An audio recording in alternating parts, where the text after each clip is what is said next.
Pregnancy journey does not end after the baby is born, or rather after the baby is separated with the mother. This just marks the beginning of yet another important journey of a very important care called postnatal care. Today at Kerugoya Medical Center, located at Kevingo in Kirinyaga County, we are here to discuss this care. We are privileged to have Beatrice, who is the hospital matron, and Mama Tiffany. And this is Tiffany? Good. Beatrice, yes. Karibu sana kwa show yetu. Thank you very much. Golden Minute show. We love a show because it teaches us a lot on mother and child. And I'm privileged to be with you. So I'm going to talk about our hospital. Our hospital is 1 year old. Wow. And it has a bed capacity of 120. That's big enough. Yeah. We have a maternity with bed capacity of 16 beds. And at times you get mothers in all those beds? Most of the times we get mothers on all those beds until we have to spill them over to the general ward, especially when we had a strike. So we have a bed occupancy rate of around 70–80%. And that is maternity? Maternity alone. We usually conduct around 5 deliveries per day, to include 2 cesarean sections. In each day? Each day. Then you day are busy. Yeah. And that's good. Yeah. So we have 1 resident obstetrician, gynecologist, and 3 visiting gynecologist doctors. That means you are able to handle mother's issues effectively? Effectively, yes. Which is very good. Yeah. We also have a theater, operating theater, where we take emergency. Is it operational 24 hours? 24 hours. Okay. Yeah, fully, with full capacity of everything that we need. We have a newborn unit, yes, that is functional, and a well-laid labor ward. Well, that is very good. Yeah. You have incubators? Yeah, we have at least 2 incubators. So in case a baby is born preterm, you are able to, manage the baby. Yeah. That is very good. Yeah. Now, today I want us to discuss postnatal care. Please tell us what this care is all about. Okay. Postnatal care is the care that is given to a mother and the baby immediately from delivery to 6 weeks. That is around 42 days after birth. And we have 3 different of postnatal care. First is the immediate care that we give to the mother and the baby. To the mother, we check for any bleeding, excessive bleeding. That is after she has delivered? After she has delivered. Okay. Immediately after she has delivered, we check on the bleeding. You know, there is bleeding, but it should not be excessive. We check for any tears, any lacerations, and we repair them. We also check for the uterus. You know, when the mother is pregnant, the uterus grows large. But immediately after delivery of the baby and the placenta, the uterus is supposed to shrink slowly up to 6 weeks. We also check for the vital observations of that mother that lead us to know whether this mother is going to any problem like shock due to loss of blood. Any complications? Any complications. Then immediately we also check on the breast of the mother immediately, because we are supposed to fix the baby to the breast so that they can start suckling immediately. So you want to say that the baby should start breastfeeding immediately it comes out of the mother's. And it's possible? It's possible. Wow, that's nice. Yeah, that is in normal delivery. After we have checked all that, we now check the baby. For the baby, we check for the cord, the cord that was connected to the mother, whether it's bleeding. The umbilical cord. The umbilical cord, whether it is bleeding. And we do an immediate head-to-toe examination of the baby, so that we are able to see, to exclude any abnormalities, birth abnormalities. Some of them may be born with big head, what we call hydrocephalus. And some of them, any abnormality for the baby, we check, and then we do the necessary action. We report to the doctor, so that in case there are any complication that can be managed at an early age, we are able to do it. Then we check on the suckling reflex Of the baby. of the baby. So you want to tell me even before the baby is attached to the breast, you can be able to tell that this baby will breastfeed? Yeah, we check the sucking reflex by putting a finger near the cheek. If you put your finger near the cheek, the baby will follow your finger, so it shows that It goes like like this. So you are able to know that this baby has a suckling reflex. So when going like this, it wants to suckle the breast. It wants to suckle the finger, thinking it's the breast. Okay. So that is one of the by just the mere touch. By just the mere touch. Okay. Yeah. That's nice. Yeah. If you go back to the mother, we checked whether she was bleeding, and then we also ensure that her bladder is emptied. Because with full bladder, the uterus will not go back to normal. That is, we call it involution of the uterus, so that if the bladder is full, it will prevent the involution of the uterus. So we ensure that the bladder is empty, and if the mother is not able to empty the bladder normally, we can do catheterization. Okay. We put a catheter, we remove urine, and then the mother settles.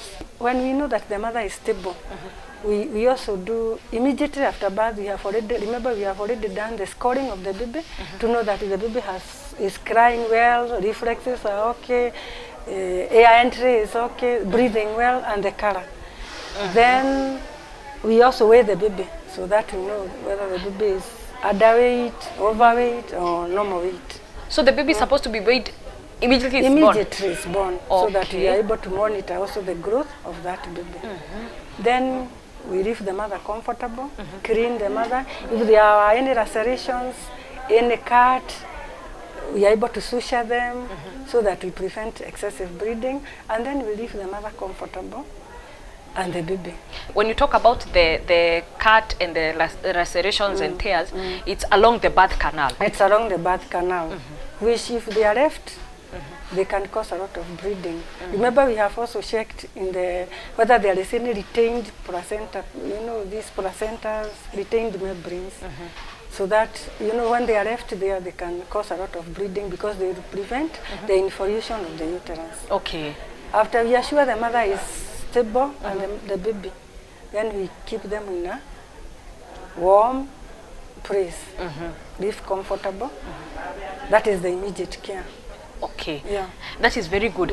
Now, if I want to imagine this mother who has been laboring and she could have labored for more than 5 hours in these hours of pain or even more.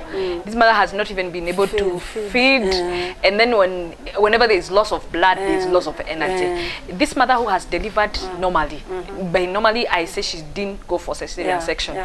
At what time do we expect her to feed? Immediately. When we clean them and they are comfortable, we just give something warm immediately.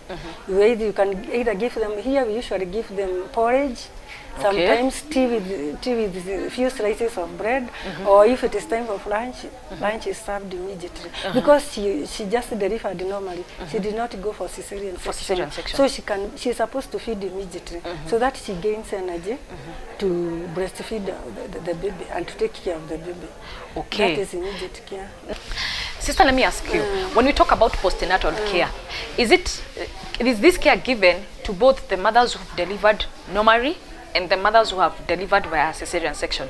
For example, I see Mama Tiffany went for cesarean section. If she had delivered normally, would she still get the same care, or there would be variations? It's almost the same care, but the variation here is for her who went for cesarean section, she cannot feed immediately. She is put on intravenous for energy. But then for feeding, she will start feeding when the bile salts are back. Because she was in theater, operation, you see, these drugs that are given. So you cannot just start feeding her immediately. There are complications because of feeding her immediately. So as soon as the bile salts are back, that is when you start feeding her. Otherwise, the other care is just the same. It's the same. You have to check for bleeding. You have to check for the wound, whether there is any sinus that is bleeding, any site of the wound, whether there is any bleeding. You have to check for the baby, just as we did for the normal delivery. So you have to take the vital observations to see whether the blood pressure is okay, the pulse rate is okay, the temperature, or what we did to the normal mother. Okay. You do the same and also to the baby. For breastfeeding, you put the baby immediately in the breast. Even for cesarean section Even mothers? for cesarean section. That's very as soon good. as she is awake, but of course with assistance. Okay. Thank you very much, sister. I think we'll go for a break, but when we come back, we'll know about the second type of care. Don't be gone, we'll be back. Thank you.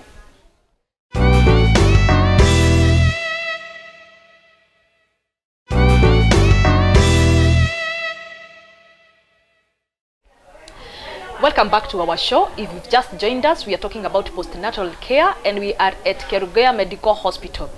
I am now with the baby. Mama Tiffany. Yeah. So far, so good. Sababu sasa hakuna kuchoka na kubeba mimba. Si ndio? Umepumzika. That is very good. Let me ask you, so far, what special thing has been done to you that maybe you never expected would be done to you? Okay, there was the feeding. Yeah, feed vizuri. There is the water. There is clean water. Clean water ya kukunywa? Yeah, kukunywa, kuoga. There is wanakuja kuangalia maybe kama uko na shida yote. Wanaangalia mtoto.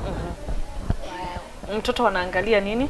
Okay, wanaangalia wenye ananyonya, kama unamnyonyesha vizuri, kama ananyonya yeye mwenyewe. Wanamwangalia kitovu. Yeah, kitovu nini? Uchafu? Kuonesha kama hiyo kitovu yake iko sawa.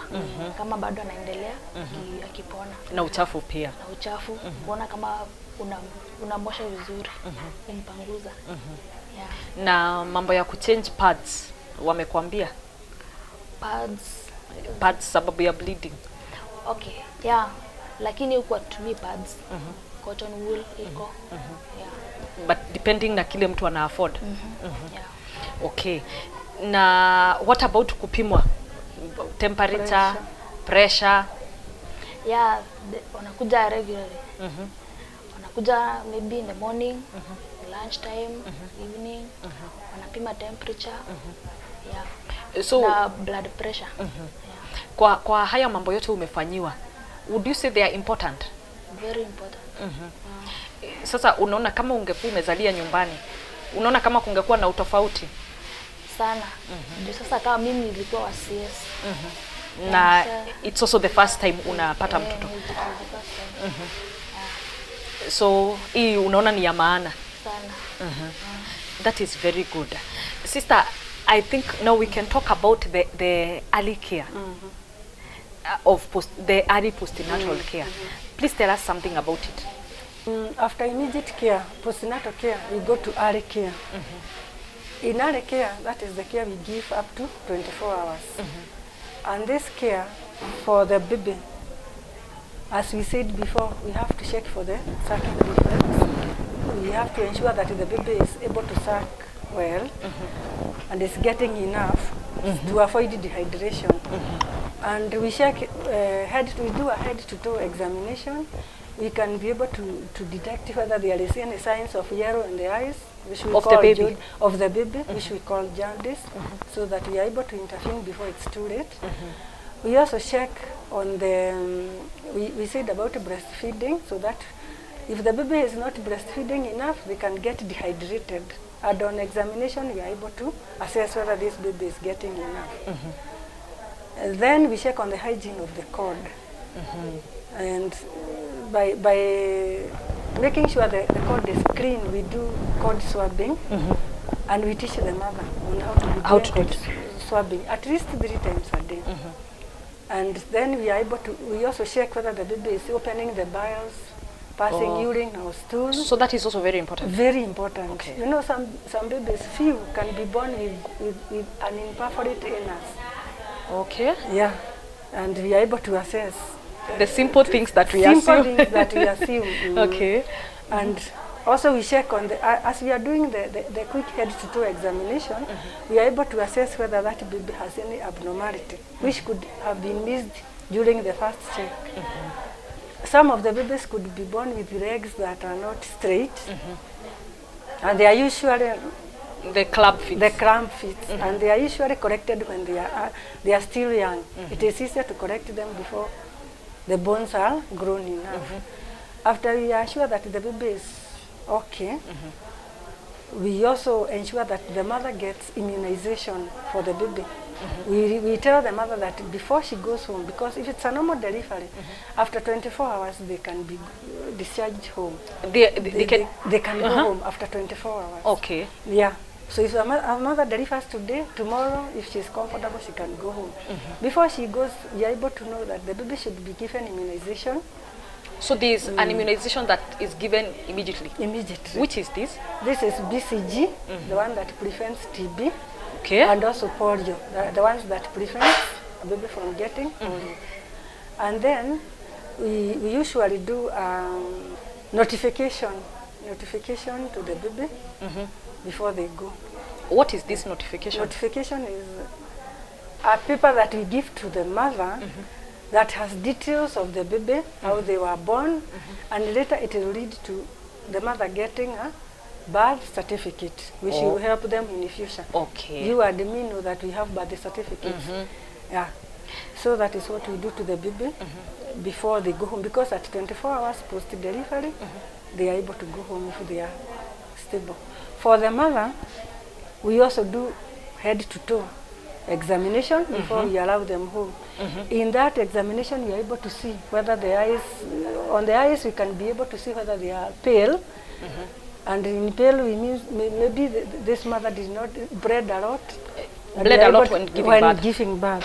So you are able to see, to assess through checking on the eyes and on the tongue and the palm. So we are ruling out anemia. We are ruling out anemia, and this is very important. Okay, after that we check on the breasts for the nipples, whether the breasts are producing milk enough, whether the nipples are cracked, whether the nipple is inverted. You know, when the mother has all that, she cannot be able to breastfeed well. Engorgement of the breast, and we advise the mother accordingly. Then we go to the genitalia. We check for any excessive bleeding. At this stage now, they are not supposed to be bleeding so much, shedding a lot of pads. And we advise the mother the importance of hygiene, how to use pads correctly to prevent infection. To prevent infection. Okay. If the mother had tears that were repaired or sutured, we teach the mother on importance of hygiene of those sutures. For example, we advise the mother to sit on warm water which is mixed with salt, so that at least 3 times a day, and to keep the place dry, so that we prevent infection, ascending infection. And then we also teach the mother on importance of frequent emptying of the bladder to enhance involution of the uterus. So the uterus doesn't involute immediately in the first one day? No, it will continue slowly up to 6 weeks. Oh, it's a journey. It either pore up to the 6 weeks. It goes back to the pelvis where it came from. Then for cesarean section, mother, they don't go home in the first 24 hours, but the care is the same. But we continue observing them. With the bowel cells are back, they start feeding. We care for the baby, as I have mentioned before. We care for the mother, for the wound. We change the bandage. We check whether the wound is uniting, so that we also encourage the mother to feed well on high protein diet, to include also the balanced diet, so that the mother recuperates well, and they're able to get strength. You know, labor plus cesarean section is something tiresome, and also wearing at the mother, so that she is able to come up well before discharge. Then we are able to discharge them on the 3rd day. Thank you very much, sister. Now, before we go for our break, I want to talk to Mama Tiffany. Yeah. I want you to kindly tell a mother outside there who is planning to give birth at home. What would you advise that mother? Okay, mimi ningetaka kumwambia it's good unaenda hospitali, you get the better treatment, because mimi I thought ninge deliver normally, but after kufunguka kiasi, unfortunately my cervix ikakataa kufunguka vizuri. So nikapelekwa CS. So lakini nilidhani nita deliver normally. So mi ningekaa nyumbani, I would have been dead by now. So advise go to the hospital and get a better treatment. Thank you very much. I think now we'll go for our break. When we come back, we'll know about the remote care.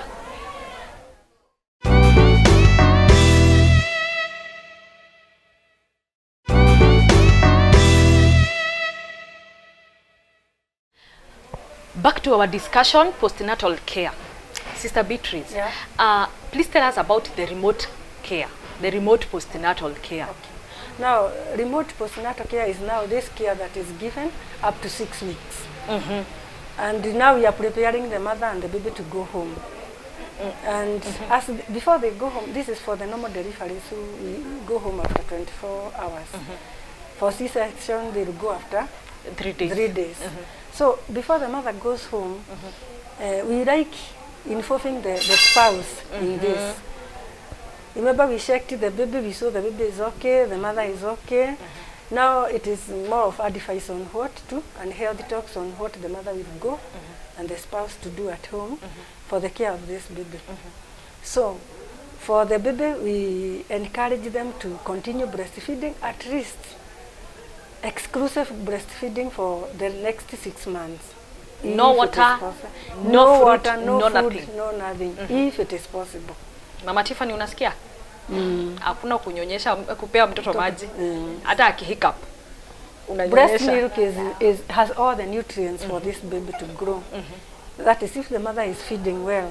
So the baby has to be exclusively breastfed for the next 6 months. And also the baby has to continue with the immunization. Remember, there are other immunization, not only the ones that we did in the ward, that is BCG and polio. We have to continue immunization, and the baby has to be continually checked, especially on hygiene. No, this mother will do it at home. At home. And for the first time mothers, like for Mama Tiffany, we teach them in the hospital practically how to bathe that baby. You know, some mothers do not bathe babies. They believe that you bathe a baby and then they will Ask me, I'll tell you. So we practically teach them on how to bathe the baby, so that the baby will not get infection and come back with the infection. And also the cord swabbing, and we tell them what to expect. That the stamp will heal later. We also advise them to continue breastfeeding, as I had said before, and to come after 2 weeks for postnatal checkup. That is when they will bring the baby and also themselves, so that we can see how they are progressing. For the mother, we advise them also on hygiene, continue hygiene, and what to expect. The raw care will continue, but it will go minimizing. So she has to take great care so that she doesn't get infection. To continue breastfeeding, and mostly to check on the breast, so that she doesn't get engorgement of the breast, which might lead to breast abscess, mastitis, which is very painful to the mother. And also affects the baby. It also affects the baby. So the mother has to continuously breastfeed, and the techniques of breastfeeding. You also teach the techniques? We teach them the feeding techniques. Okay.